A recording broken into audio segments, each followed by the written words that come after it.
बच्चों, आज मैं आपको झांसी की रानी लक्ष्मीबाई की कहानी सुनाऊंगी। झांसी की रानी लक्ष्मीबाई का नाम सुनते ही हम अपने बचपन में खो जाते हैं और सुभद्रा कुमारी चौहान की ये पंक्तियां गुनगुनाने लगते हैं। बुन्ने लेहर बोलो के मुंह हमने सुनी कहानी थी, खूब लड़ी मर्दानी वो तो झांसी वाली रानी थी। तो बच्चों, आज मैं आपके सामने एक कहानी प्रस्तुत करूंगी जो इतिहास के स्वर्ण पन्नों पर अंकित रानी लक्ष्मीबाई की वीरता, साहस और देशभक्ति की कहानी है। सन 1828 ईस्वी में वाराणसी के भदेही जिले में मोरोपंत तांबे के यहाँ एक कन्या का जन्म हुआ, जिसका नाम रखा गया मणिकर्णिका। नाम बड़ा होने के कारण बचपन से ही लोग उनको मनु कहकर बुलाने लगे। मनु बचपन से ही वीर और साहसी थी। शायद इन्हीं गुणों को पहचानकर उनके पिता ने उनको तीरंदाजी, घुड़सवारी और तलवारबाजी की शिक्षा देना प्रारंभ कर दिया। बचपन में ही उनकी माता का साया उनके सर से उठ गया। कुछ ही दिनों बाद रानी इन विद्याओं में निपुण हो गई और युद्ध अभ्यास में जाने लगी। बचपन में उनके एक दोस्त हुआ करते थे, उनका नाम था नाना साहेब। नाना साहब उनके साथ युद्ध के अभ्यास कराने जाते थे। एक दिन नाना साहब हाथी की सवारी कर रहे थे।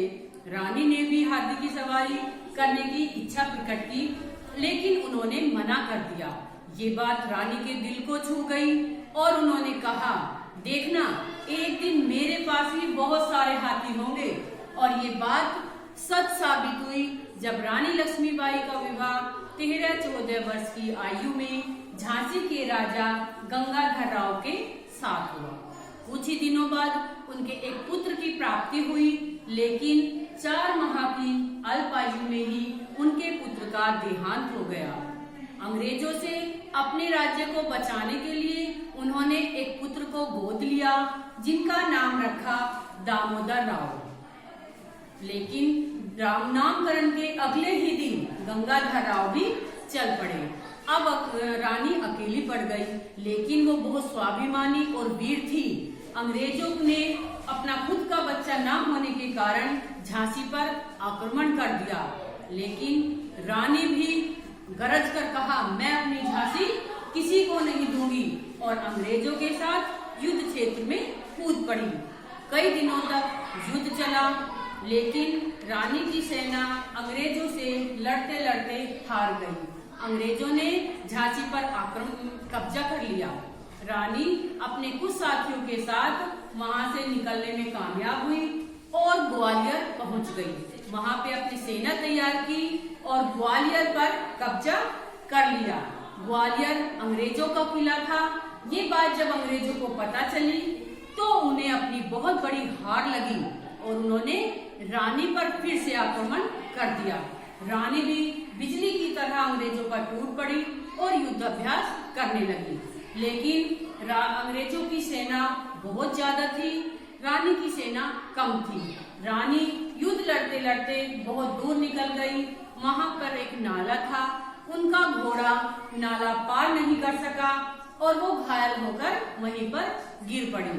रानी चाहती थी कि मरने के बाद भी उनके शरीर को अंग्रेज छू ना पाए, फिर भी उसने घायल अवस्था में ही अंग्रेजों के सारे सैनिकों को मार गिराया।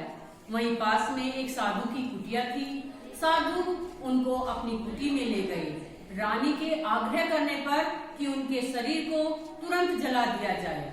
इस प्रकार 18 जून 1858 ईस्वी को रानी वीर गति को प्राप्त हुई। तो बच्चों, हमें इस कहानी से यह शिक्षा मिलती है कि हमें भी रानी की तरह वीर, साहसी और निडर बनना है। उनके इस संघर्ष का हम एक नया अध्याय लिख सकते हैं। ये हमारे लिए प्रेरणा का स्रोत है। रानी और उनके जैसी अनेक महिलाओं ने अगर हमारे लिए संघर्ष नहीं किया होता तो शायद आज भी हम अंग्रेजों के गुलाम होते। धन्यवाद।